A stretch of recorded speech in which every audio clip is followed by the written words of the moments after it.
Salve, salve a você ligado, a você ligada aqui no canal da Rolling Stone Brasil. Aqui quem fala é Felipe Grutter. E hoje estou aqui com uma cantora que eu estou até um pouco intimidado, confesso, porque muito talentosa, uma das melhores de hoje, assim, sem sombra de dúvida. Lançou 2 álbuns esse ano, vamos falar muito deles. Tem um monte de show marcado aí. Enfim, tá num momento de carreira muito interessante. Luna, como é que você tá, mulher? Tô bem, tô feliz de voltar aqui para Rolling Stone, bater esse papo. Perfeito, vamos nessa. Enfim, né, como eu disse, você lançou 2 álbuns esse ano, Um Mar Pra Cada Um e Antes Que a Terra Acabe, Sim. Não é mesmo? São 21 faixas, contando os dois, enfim. O que deu em você? O gerente ficou doido? O que aconteceu? Enfim, eu não tinha pretensão de fazer 2 álbuns, né? No final de 2023, quando eu comecei a ventilar a ideia de fazer um novo álbum, de ter essa demanda também, né, do público, né, por um álbum novo, e uma demanda pessoal minha, eu falei, não, vou fazer, então acho que já deu, de Deluxe, cansei de paetê, e vou fazer outro álbum. Mas diferente dos álbuns anteriores, que eu dedicava um tempo da minha vida para a produção do álbum, para mergulhar, né, na produção de um álbum, como foi com Um Corpo no Mundo, enfim, Bom Mês Mensagem Debaixo d'Água, etc. Essa foi a primeira vez que eu fiz o álbum assim, sem pressa, fazendo outras coisas, né? Enfim, circulando com show, depois eu circulei com Xadê e vivendo muito intensamente, assim, um tantão de coisa pessoal. Eu lancei uma festa, que foi O Manto da Noite, uma série de coisas também na vida pessoal acontecendo. Então, é um álbum atravessado pela vida acontecendo, um álbum cheio de vida, sabe? E foi todo um período de 2024, mais um pedacinho de 2025. Até ontem eu estava decidindo coisas e produzindo e mixando, enfim. Até ir para o mundo estava decidindo coisa, né? Então foi um tempo bastante dilatado, assim, para produzir esse disco. E eu percebi que, por ter sido esse processo, assim, muito fluido, canções foram surgindo e eu fui permitindo. E canções foram surgindo, e eu resgatando canções antigas. Quando eu vi, eu estava com muitas músicas, assim. E uma das coisas que aconteceu nesse processo foi eu ter ali um número bom, assim, de canções já pré-produzidas. E aí eu formatei uma ordem ali que fazia sentido na minha cabeça. E Um Mar Pra Cada Um nasceu assim, né? Das canções que já estavam prontas e que eu percebi ali que já havia um disco. Eu falei, isso aqui já é um disco. Eu não queria forçar, colocar as músicas excedentes ou as que poderiam chegar dentro daquele universo que já se formou, porque para mim um disco é um universo, né? Sim. Eu gosto de trabalhar com essa noção de que um disco é um universo, não é só um agrupamento de músicas, um compilado de músicas, né? Então o universo se criou ali espontaneamente com as canções que eu tinha na mão, e eu falei, eu não vou obrigar nem tentar impor a esse universo aqui as canções que ficaram de fora, mas também não vou me desfazer das outras. Então o que eu faço? Vou fazer 2 discos. Na verdade, foi algo que eu fui percebendo na feitura mesmo do trabalho. Ótimo, mas você demorou muito assim para decidir realmente ter essa divisão, ou você pensou também em esperar um pouco mais de tempo, né? Eu decidi logo que eu descobri que eu tinha um disco. Eu pensei em uma estratégia, pesquisei estratégias fora do Brasil, como havia funcionado, né? Eu levei para minha equipe, olha, eu vou lançar 2 discos, tal cantora fez isso lá em Londres, será que vai dar certo aqui? Já fizeram isso no Brasil, vamos pesquisar, vamos ver. É arriscado demais, não é? Mas vamos fazer, vamos arriscar. Eu tô sempre arriscando, assim, né? E propondo algo novo e fazendo o que a música manda, assim. Era uma demanda daqueles discos, né? E aí a gente decidiu lançar como lançou, né? De ter um primeiro momento, uma para cada um, e de surpresa, um Antes Que a Terra Acabe.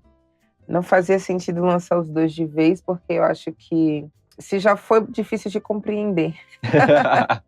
Eu lançando depois, imagina eu lançando dois de vez. Então a gente ficou nessa preocupação das pessoas não entenderem muito, ou um disco apagar o outro. Então, assim, vamos lançar o primeiro, que foi o que nasceu primeiro, que foi uma para cada um. As pessoas sentirem, maturarem, compreenderem, fazerem as suas próprias análises, né? E fazer esse mergulho, e aí depois a gente lança outra bomba e vê o que é que dá. Porque o outro, que era uma para cada um, ele foi pensado com uma estratégia de lançamento, como todos os meus discos. Teve pré-lançamento, teve divulgação, todo mundo soube de tudo. Já estávamos preparados. Já estavam esperando esse disco da Loé de novo, tá? Então, a gente lançou tudo como a gente sempre fez. Então, a experiência foi o segundo, né? Que a gente experimentou o mercado, experimentamos a nós mesmos, assim, né? Essa estratégia, e deu certo. As pessoas realmente ficaram surpresas. Surpreendeu mesmo. Mas eu gosto muito que eles, tipo, são meio que desse universo, mas eles são muito, acho eles muito distantes entre si, assim, acho que são... Sim, eu digo que são discos espelhados, né? Eu sou de Gêmeos, eu lancei eles no mês de maio, outro no mês de junho, num período geminiano, e é como se fosse a mesma coisa, só que o contrário, né? Eles nasceram no mesmo contexto, eles trazem a mesma temática, eles partem do mesmo lugar que sou eu, né? Das minhas experiências, do meu olhar sobre o mundo e das minhas reflexões, mas eles são quase que uma antítese do outro, né? Um eu trago mar, o outro eu trago terra, né? Um é mais etéreo, espiritual, mais lunar, e o outro é mais solar e telúrico e ordinário, sabe? Terreno mesmo. Sei. Enfim, são complementares, opostos complementares. Perfeito. Inclusive, já vou tirar essa dúvida de cara. Caso apareça em lista de fim de ano, seus álbuns, a gente conta como um só, ou a gente deixa separa? Eles já estão nas listas, né? Já estão na lista. Eles já estão aparecendo em algumas listas, e eles estão aparecendo separados. As pessoas colocam... Tem uma lista que só tem um, por exemplo, e não tem o outro. E tem a maioria das listas que eles colocam os dois discos, mas são dois trabalhos, dois discos. Perfeito. É que eu fico muito pensando no Kill Bill lá do Tarantino, que ele diz que os dois são só, mas são dois, mas ele conta como um filme só. Aí eu fico, e da Loed, como será que vai ser? Que eu fico montando minha lista mental. Eu acho que faz sentido ouvir um e depois ouvir outro, mas são discos que, como eles têm as próprias características, faz sentido você só ouvir um e faz sentido só você ouvir outro e ter seu preferido, e ter seu predileto. Eles não são imprescindíveis um para o outro, assim, sabe? Eles têm autonomia, assim, funcionam sozinhos também. Com certeza. E você vai fazer um grande show, né? Agora, dia 15 de agosto, no Espaço Unimed. Em São Paulo, sim. São Paulo. Ingressos no Ticket 360, né? Enfim, Espaço Unimed, uma das principais casas de show aqui de São Paulo, né? Enfim, o que a galera aí pode esperar aí desse show? Eu espero que seja um show, assim, muito... onde as pessoas saiam tocadas em vários níveis, né? Eu tenho compreendido minha música para além do entretenimento, assim. Eu acho que ela nunca foi, na verdade. A música e o processo de fazer esses dois discos, eu movi muitas energias, né? E experimentei no meu próprio corpo algumas tecnologias, né? Como o sound healing, né? O uso de frequências. Então eu fui buscar em lugares sutis inspiração para fazer esses discos, né? Então eu quero levar pro show essas mesmas sensações, esses mesmos lugares, sabe? Eu quero que as pessoas acessem os lugares que eu acessei para construir o disco. Então, o que eu posso dizer é que vai ser um show multissensorial. É música, mas não só. Ansioso. E foi justamente no Espaço Unimed, né, que você encerrou também a turnê do Bom Mesmo Estar Debaixo d'Água Deluxe, né? Foi mesmo, abrindo pra Erykah Badu. Pra Erykah Badu, simplesmente, né? Sim. Enfim, como foi também encerrar esse ciclo e também voltar pro Espaço Unimed nesse novo ciclo? Sim. Você chegou a também chegou a conhecer a Erykah? Como foi? É um presente, assim. A Erykah Badu é uma grande referência para mim, mesmo. E acredito que para muitas cantoras assim, negras do mundo, né? Não só do Brasil, mas do mundo. Eu tive a oportunidade de abrir para ela no Back to Black, no festival Back to Black, há uns... Vamos lá, matemática. Eu sou de humanas. Nós de humanas não somos capazes. Há uns anos atrás aí, eu já tinha conhecido nessa ocasião e sempre que eu puder estar abrindo para ela vai ser uma honra para mim, porque realmente ela é uma referência. Foi um show bem emocionante, assim. O Deluxe me ensinou muito sobre artista que eu quero ser, artista que eu não quero ser mais. Me ensinou muito sobre mim, né? Foi importante encerrar esse trabalho para me experimentar no palco de outro jeito, que foi o Canta Xadê, que foi um desafio grandíssimo também, que ela é uma outra ref para mim, que é a Xadê Adu.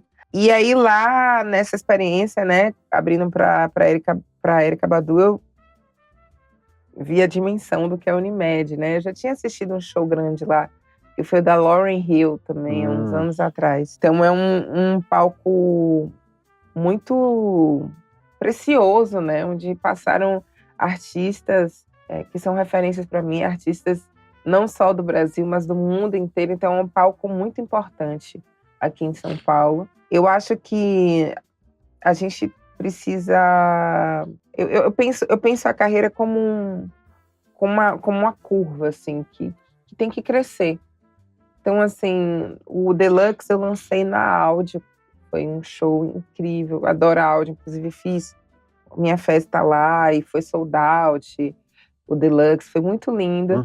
Mas à medida que né, os anos vão passando e a carreira vai crescendo, eu preciso ocupar outros lugares, né? Então, ter cantado lá com a Erykah me deu esse insight de será que eu sou capaz também de lotar essa casa? Será que... Então vai ser um teste também, um termômetro, né? Eu preciso desse termômetro, porque seria muito fácil eu cantar na Casa Natura, eu cantar na Áudio, que eu já sei que eu tenho esse alcance, mas eu preciso me testar em outros lugares, porque é o que eu quero para mim, né? Crescer cada vez mais. É isso.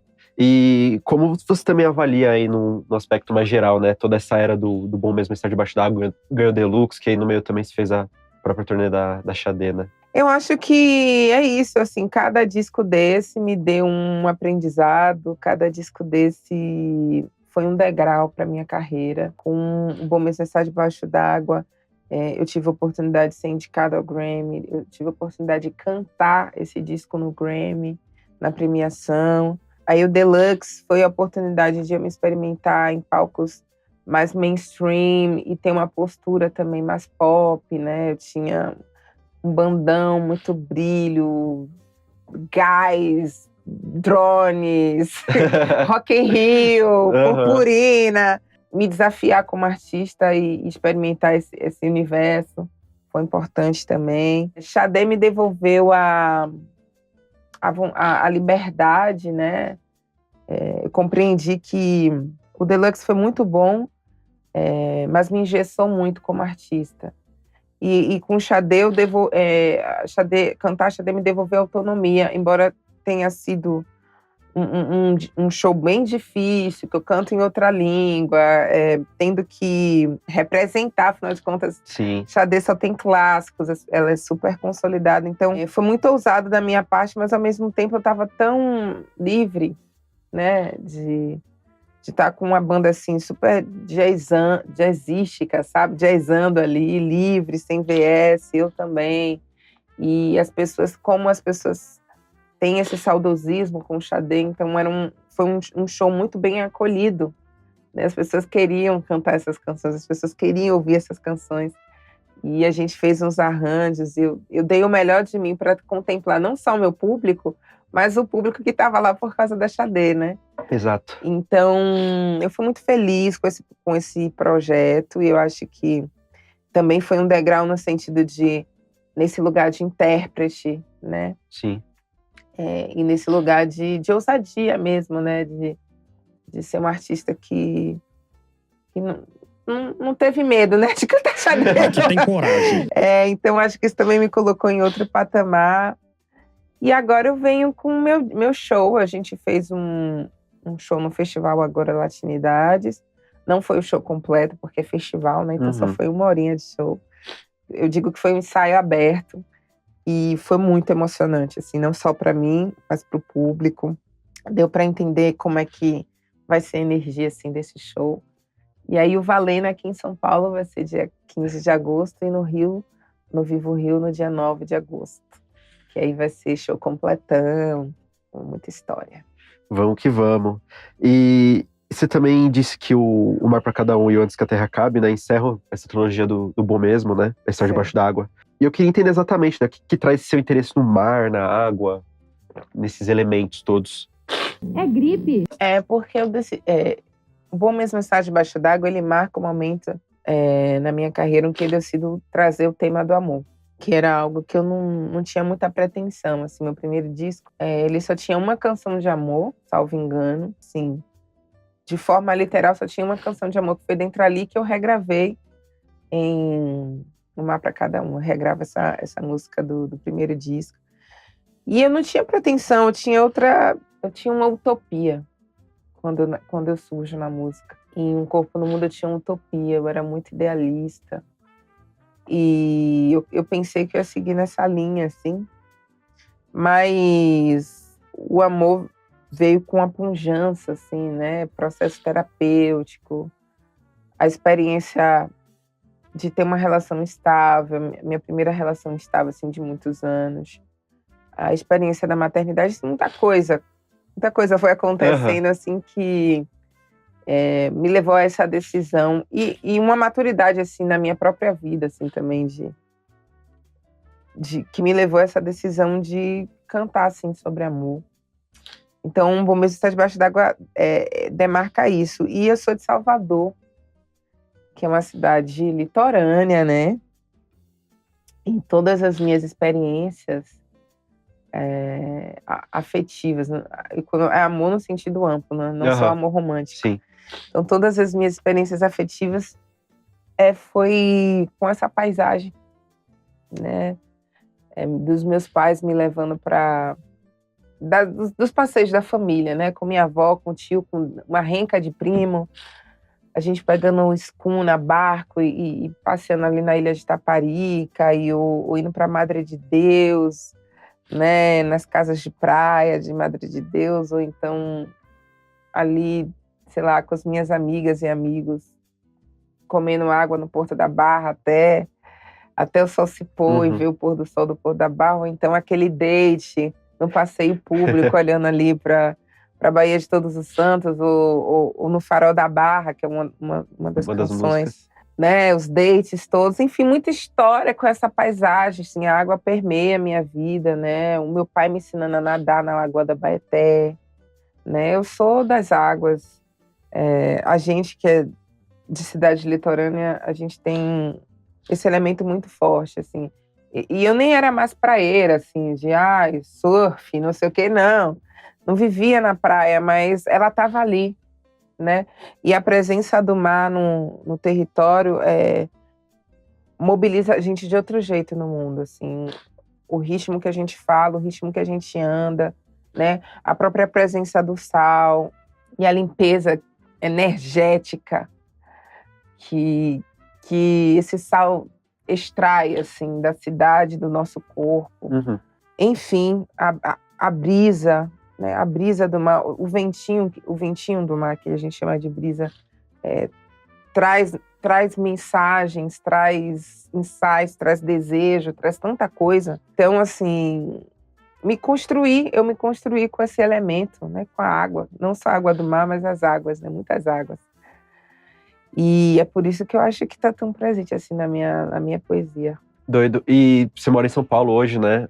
Há 10 anos. Há 10 anos. Sim. E essa mudança, tipo, impactou de alguma forma, assim, sua lírica? Ou tem esse lance da memória também muito forte, né? Que você fala que o ambiente trazia muito dessa inspiração, né? Sim. São Paulo me influenciou muito.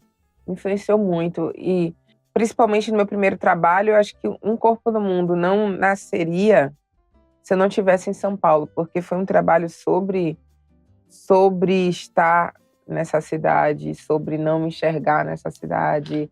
E aí trouxe uma série de reflexões, né, sobre o lugar do corpo negro no mundo, no Brasil, né? Mas também São Paulo me deu um corpo no mundo, mas não só, né? Porque eu não estou em São Paulo, eu venho de um lugar para estar em São Paulo, Sim. né? E esse lugar é Salvador. Então, esse paralelo que eu fiz, né? Essa comparação que eu fazia com São Paulo e Salvador, essa saudade do mar e de Salvador e do tempo e da gente e da cor, né? Então, São Paulo me deu, mas São Paulo só me deu um corpo no mundo porque eu sou de Salvador, né? Talvez se eu fosse de outro lugar do mundo, eu não seria tão impactada com a diferença de temperatura, com a diferença do jeito, com a diferença da cor da cidade, com a diferença de todas as diferenças que tem, que são muitas entre, né, São Paulo e Salvador. Justíssimo. Queria falar um pouquinho mais especificamente de Um Mar para Cada Um, que ele tem muita influência aí do jazz, do neo soul, que também não são muito convencionais aqui no Brasil, especialmente no mainstream, se vamos citar assim. Sim. É uma escolha bastante ousada, artística muito interessante, mas que rendeu esse fruto belíssimo que ficou um puta álbum de verdade. Enfim, eu queria entender como foi construir essa sonoridade, né? Muito marcada também pelos instrumentos de sopro, né? Não é novidade para mim, assim. O jazz é um lugar de muita intimidade para mim. Por quê? A minha escola de música foram os meus pais, né? Eu estudei canto já tarde, assim, adulta. E a minha escola de música mesmo foram os meus pais, meu pai e minha mãe. Meus pais eram muito... Eles tinham esse gosto musical, né? Então, quem me introduziu o jazz foi meu pai e minha mãe. Minha mãe tinha uma revista, eu acho que é até do grupo, acho que Caras. Caras, daqui da editora. Tinha uma revista que teve um momento que a revista Caras, ela fez uma coletânea com CDs de jazz, de música clássica, assim, você comprava a revista e ganhava um CD, comprava a revista, tá vendo? Olha só. E aí, eu lembro que minha mãe tinha essa coletânea, que ela comprava a revista só para ter acesso a esses discos. E aí vinha Ella Fitzgerald, Sarah Vaughan, Etta James, Miles Davis. Nossa, muitos discos. E eu via muito isso lá em casa. E tem 3 principais artistas brasileiros que meus pais também ouviam muito, que bebe do jazz, bebe da música negra norte-americana, que era o Djavan, o Luiz Melodia e o Milton Nascimento, que eu digo que é minha escola de música, o tripé, né? Sim. Então, assim, quando eu decido mergulhar nesse universo, não é algo que eu precisei, sei lá, estudar muito, ou que eu tive que... Foi uma decisão estética muito brusca. Não, assim, eu já vinha nesse movimento, assim, quando eu faço o EP Mundo, que é um EP de remix com vários MCs, né? E já no Deluxe eu começo a ensaiar os passos ali com produtores gringos, né? O John Key da Solange, o Odyssey, né? De Washington, enfim... Eu já venho ensaiando esse movimento, assim, de trocar com essa música que o Brasil já vem... Entende? Eu não sou a primeira a fazer isso. O Brasil já tem isso historicamente. Sim. Principalmente com esse tripé que eu já citei, né? Milton Nascimento, Luiz Melodia, Djavan. Então, isso é algo que a gente já faz há muitos anos, que é trocar com essa diáspora riquíssima, com essa música riquíssima, porque o jazz é isso.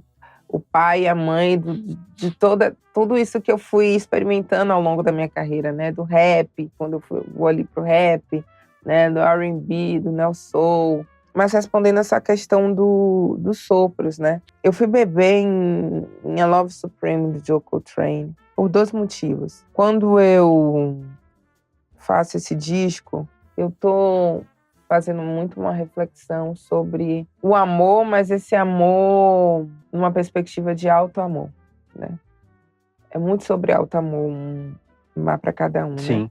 E eu reconheço ao longo do disco que eu sou um ser divino, né? Que eu sou sim um ser digno de ser amado, porque eu sou um ser divino. E eu busco essa tradução do amor divino, ou desse ser divino, né? Através do sopro, né? E aí eu trago essas simbologias, até do cristianismo mesmo, né? Com o sopro surgiu a vida. E a Love Supreme é esse disco do Joe Coltrane, onde ele busca traduzir Deus, né? Então, Sim. Então a escolha do sopro é muito com essas simbologias, assim, né? E não só por isso. Eu também compreendi com o uso do Sound Healing que o som ele é muito potente, assim, né? Ele tem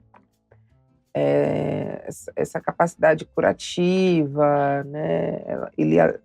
Ele pode alterar nossa psique, enfim. O som está para além dessa relação auditiva, estética, que é a música propriamente. O som em si, ele altera a gente, nossas células, nossa mente, nosso campo físico, mas também espiritual, mental. Então, depois que eu descobri a potência do som, eu decidi que o som ia ser o protagonista do disco. Uhum. Então, é um disco que tem muitos sopros, que começa com instrumental, que tem muito espaço para solos, não só de sopros, mas também tem solo de guitarra em joia. Então, o som tá ali pau a pau com a poesia. Tá no mesmo patamar. Sim. Ele não é uma base, uma cama. Uhum. Ele é protagonista, né? Porque eu cheguei nessa compreensão, né, de que o som tem muito poder, né? Então, é por isso a presença de tantos sopros, de tanto som e tudo mais no disco. Perfeito. E também, puxando agora pro Antes que a Terra Acabe também, mas nessa pegada de amor, né? O Mar Pra Cada Um, eu sinto que ele é muito... Não sei exatamente, tipo, de um entendimento de amor, assim, tem uma vibe meio otimista, até um pouco inocente, às vezes. Mas o Antes que a Terra Acabe, eu sinto que ele é bem mais sombrio nesse aspecto. Tanto que até o nome tá Antes que a Terra Acabe, então tem meio que essa urgência, né? Até bem mais pessoal, né? No meu entendimento. Enfim, como você chegou nessas conclusões? E também, aproveitando para fazer uma segunda pergunta, nesses pré-eventos, eu lembro que você falava que é muito sobre um estudo de amor. E eu fiquei muito curioso para saber como isso funciona, né? Já imagino você de jaleco, assim, com o microscópio. É empírico. Empírico. Eu não parei para estudar, fui vivendo o amor, como em Bell Hooks. Vamos lá. Um Mar Pra Cada Um é um disco mais... Você falou infantil? Bem na infantilidade. Ele é platônico. Sim. É um amor, vem numa dimensão muito ideológica, onírica, né? Te dei um beijo, mas era sonho. Irreal, imaginário. Tá num lugar de muita busca, assim. Eu tô buscando isso que não é material, né? Que eu não posso tatear. E Antes que a Terra Acabe é o contrário. Sim. Eu tô vivendo, eu tô dando, eu tô querendo, eu tô fazendo, eu tô subindo, eu tô descendo. Tem o seu Jorge. Tem o seu Jorge, eu tô me acabando, como eu digo na letra, né? Tô me acabando, assim, a urgência é por dar conta desse desejo. Se lá em um Mar Pra Cada Um é só um desejo, em Antes que a Terra Acabe, eu tenho pressa em dar conta desse desejo, em dar conta dessa demanda. Eu quero viver, eu quero sentir na matéria, no corpo. Por isso que eu digo, é telúrico, sabe? Então... E eu cheguei nessas conclusões nesse processo, né? Quando o Mar Pra Cada Um nasceu, eu já entendi o disco ali. Eu já entendi que eu já tinha um disco, eu já entendi o disco. E aí eu fui entender as outras canções. Algumas canções ficaram de fora, né?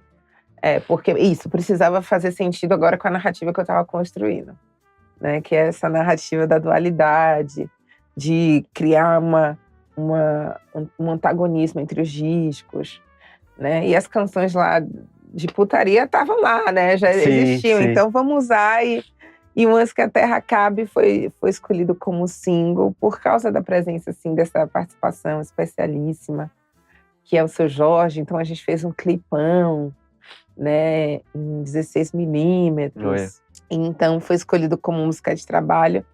E tem esse mantra, né? O nome da música é Apocalipse, mas tem esse mantra. Antes que a Terra Acabe, antes que a Terra Acabe. Eu falei, nossa, foi por conta da música que eu dei o nome ao disco, Aham. né? Essa ideia veio depois que eu compreendi, assim, o Apocalipse. Que é a primeira música de Antes que a Terra Acabe, fazendo contraposição a Gênesis. Que é a primeira música de Um Mar para Cada Um e que nasce com um sopro, né? O sopro que dá origem à vida. E qual é a fonte, né? Que é isso que eu quero defender. A fonte primária, né? De tudo que vive, né? A fonte de tudo que vive. O amor. É isso que eu estou querendo argumentar, né? Que o amor está presente na primeira célula, na primeira mitocôndria, na primeira ameba que se originou ali na Terra, naquele primeiro grão de areia que se expandiu. O amor está ali. É isso que eu quero defender. Super. Bom, Lued, foi isso. Muito obrigado obrigada. pelo papo. Obrigada a você. Adorei. Parabéns pelos discos. Obrigada. Ansioso para vê-los ao vivo. Tá meu convidado. Rolling Stone toda aí convidada. E bom, para você que assistiu até aqui, muito obrigado pela audiência. Não esquece de deixar aquele like, se inscrever no canal, seguir a gente, seguir a Lued Luna, ouvir o Lued Luna também, principalmente. E é isso. Um beijo e até mais. Tchau!